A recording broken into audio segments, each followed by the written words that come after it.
Ever wondered by putting yourself into a position of a village lad who did not know about the world around him, and he was put into a village where he had absolutely no knowledge about the world going on outside. Neither he had the knowledge of how the things and people lived outside the world, nor did he have any knowledge about what justice or equality actually is. Well, this is what is the scenario or the plot from the book INKREDIA, The LUWAN of BRIDA by Sarang Mahajan. Well, today I am here to review this book. Hello everyone, thank you so much for watching ATP, that is among the pages where I talk about the books and the content written among their pages. Well, if you're the first time here, then this is Achyut Murari, and I'm a medico from Usmania Medical College, plus a poet, plus a booktuber. Well, I talk about the books only because of my passion, so if you're dropping in for the first time, then do consider like, comment and share and subscribe and help me grow. With immense popularity and tons of positive reviews, this book was released, and I'm pretty happy, as a matter of fact, that this was fictional book written by an Indian author. Well, I absolutely love the way the things have been plotted into this book. I love the way the plot has been put forward, but unfortunately, it did not incline me the way the other fictional books had inclined me. I have found pretty positive reviews about this book here in this booktube. I have found pretty positive reviews on Goodreads, on Amazon, but unfortunately, I did not find this book so much interesting. Well, this was a quadrilogy, and this is the first installment of that, and I hope things get better in the coming up series, but I don't know, this book, it failed to what it has actually promised me. Well, coming to the actual plot, well, it's a spoiler-free review, of course. This plot majorly revolves around the main character, that is LUWAN, and he is from a remote village called BRIDA. Well, this all plot is set up in a kingdom called INKREDIA, and BRIDA falls in the absolute peripheries or the boundaries of INKREDIA. Well, BRIDA has distorted relationships with any other thing, and the king of INKREDIA, that is a major emperor, he has clustered 3 corner villages, and he had put another king into that place to rule over their area. Well, but the king which was placed upon those 3 villages or 3 towns had laid immense taxes on these 3 villages, and there is absolutely chaos over there. There is distortment, there is lack of social justice, there is lack of equality, there is lack of basic amenities, and everything is just, they call it the hell on earth. Well, that is the place where LUWAN is. The setting starts with LUWAN being a 17-year-old boy who has, happy-go-lucky life with problems because he is an orphan and he has a sister called Meg. Well, his father was actually the leader of the village when this village was actually put into this kingdom, and it seems the LUWAN comes from Sion, which had its history stretching out that the village Brida was actually established by the ancestors of LUWAN. Well, I like the pretty much introduction, how the author has put us into this whole world. The author has tried to clearly manifest a whole new plot, a whole new world where there is not only humans, but there are a whole lot of creatures which you absolutely would find creepy. The plot continues where LUWAN actually refuses to pay taxes. Obviously, when there is anarchy, it's imminent that the taxes aren't being paid and people tend to suffer a lot. The king is not so forgivable. He just imposes a whole lot of taxes, and he just brutally punishes or just kills anyone who comes into his way. And in the same manner, LUWAN refuses to pay the tax because actually he has run out of money because of the recent rains, which has caused immense damage to their village. Well, what does LUWAN do is he just searches some of the medicinal herbs, he sells to the regional medical market so that he can earn some silvers or the golds. Well, because of this of the rains, the whole income of LUWAN is just stopped, and he just is not able to pay the tax, and the whole events follow when there is a king's men who follow LUWAN, and LUWAN tries to escape from this small village called Brida to another place outside the boundaries, which they call just city, and that city is called the city of Narla. Well, there are whole new names which are being put into this book. There are whole new names which takes you time to actually understand, to actually absorb what the author is trying to put before us. The series follows, the whole chronicles follows how LUWAN escapes technically from that, and he has a whole book which was actually given by his mother when she was dying, and she said that this book actually will guide you throughout the journey. So LUWAN, along with his sister Meg and along with his one of the friend Norjo, they escape the Brida successfully, but they are chased by a pretty brutal killers or assassins called the Gork Riders. These Gork Riders are, they are the typical monsters. I think you better understand. You would better understand them if you imagine the beastly creatures from the the Lord of Rings trilogy. In the movie where there's a whole new beastly creatures, I hope that is the same thing which the Gork Riders actually are. I mean, the same way they come across the Gork Riders and how they escape from that and they find a new friend called Killian. So, and how Killian saves them successfully and they reach the final destination. If you ask me, this is the plot, that's it. I mean, this whole book has only scenes of absolute chasing. I won't call this as a rant review, but unfortunately this book did not inspire me a lot.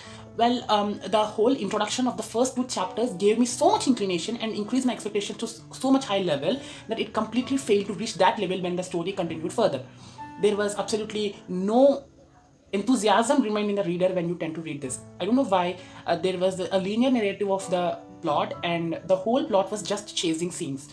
As they typically say, there's a Gork Rider running behind them and they just escape from him. Successfully they reach a village, from there they successfully run and as they say, the protagonist must win. The protagonist, that is LUWAN, obviously wins with a lot of toughness of course, and he successfully manages to escape from that area. Well, I feel this is pretty much more common than anything else. I personally think that the book 1 or the first installment was not so promising, and unfortunately it left me no interest in reading the next parts of the book. I almost would, I'm at least 60% interested in reading the next part of series, but it utterly failed in intriguing or interesting me. If I summarize the whole book in one line, according to my opinion, is the author just lost his track in concentrating upon smaller things rather than the bigger plot. I would certainly say that the author was much more confused in putting his more descriptive manner in explaining and describing how the scene has been going, but unfortunately he did not manage to actually plot the line in which the readers would actually be more enthusiastic in reading that. Well, this is particularly my very personal opinion. I do not hereby cause any offense to any of the authors, because I know writing a novel, especially a fictional one, requires a whole lot of energy and a whole lot of interest, a whole lot of myriad thoughts, and I completely acknowledge that fact, and I completely appreciate that there's an Indian who writes a fiction book. But at least for the name of nationality, I would certainly accept that he has written absolutely well. I like the descriptive manner of how the book was described, how the scenes were described, how there was everything pretty much was described absolutely perfectly. But among those descriptions and elaborate settings, the author just failed to provide us enough knowledge or enough information about the characters. The main drawback of this book, the major, the most problematic thing of this book is the characters were not exactly described. The character development was absolutely bizarre and it was quite surreal, and many a times we would feel that who are we reading about and why are we reading that? There are a whole new characters which the author put before us. There were Gork Riders, there were beastly creatures called Monfrits, there were some other creatures, there were shadows, there were non-humans, there were wizards, there were non-kings, there were of course humans, there were petty animals. There were all these creatures, all these characters were obviously put into the plot, but when we try to describe it, I hope the author could give us more descriptive manner so that the reader can actually imagine about that character. Well, the Gork Rider, which was completely described in this book, throughout the book I did not decipher how the Gork Rider actually looks or how fierce actually he is. The way his fierceness is actually being portrayed absolutely fails us to interest, and we tend to succumb to the false notion to put the book down. Many a times I felt to put this book down. In the first 3 chapters, 2 or 3 chapters were absolutely stunning. I just loved it, intrigued me more and more, but subsequently 4, 5, 6, 7, it just moved it down and it failed to cause me any interest, and it was only the last chapter which again caused me some interest. When there's a fictional book which is being written, there must be a plot which must leave the nexus so that it can be connected in a way so that would actually put us some sort of imagination, but there was no such nexus left out. It was just the Gork Rider comes, the LUWAN, his sister, and the most important fact is this duo is actually helped by one more person called Killian. I pretty much felt Killian like Gandalf from the J.R. Tolkien's book, The Lord of Rings, and he is no less than maybe Hagrid or Mr. Dumbledore from the esteemed Harry Potter series. I felt Killian was no less than them, but there was very bizarre introduction of even Killian. I hope the only hope which is left about this book is maybe the subsequent installments of the INKREDIA series might promise us something great. He might turn up with very special things, but at least I I just cannot omit the fact that the character development was very, very poor. And coming to the most important thing for our esteemed fictional lovers, we fiction lovers or fantasy lovers completely associate ourselves with any new character which was presented or which was portrayed before us. We absolutely share a lot of emotions. We absolutely share a part of our lives with such characters. But friends, I say that in this book you would not find any such character which you can actually relate to. There is Luwan's sister called Meg, who seems to be the worst child, person I would have ever seen. She might be 16 or so, but why does she act so foolish? I don't know.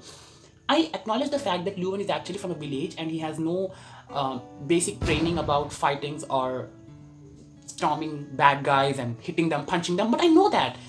But still, it doesn't convince me, it doesn't persuade me to believe that neither Meg nor Luwan were enough capable of tackling such a beastly creatures which were put into the plot of the first book. Hardly give 2.5 out of 5 for this book. My ratings would be 2.5 stars out of 5 for this book because this does not intrigue me, neither it caused me any interest in reading the further installments of this book. But I highly acknowledge the fact that there's a fiction book from India. There is an Indian writer who writes fiction so well, so descriptively and so vividly. But I know when there's a book, there are obviously likes and dislikes. There are obviously some sorts of constructive criticism which is absolutely necessary so that the next installments would be bang on. I hope Mr. Sarang Mahajan would absolutely create wonders with the next installments. I would be waiting to read those books. That was my review upon INKREDIA. Well, if you like the way I have been reviewing things, if you like the way I put things forward, and please, if you like the way I have been putting things forward, if you like the way I have been reviewing books, if you like the way I have been putting forward my reviews about the books, then please don't hesitate to subscribe, like, comment and share and help me grow. It's absolutely free, people. Bye bye.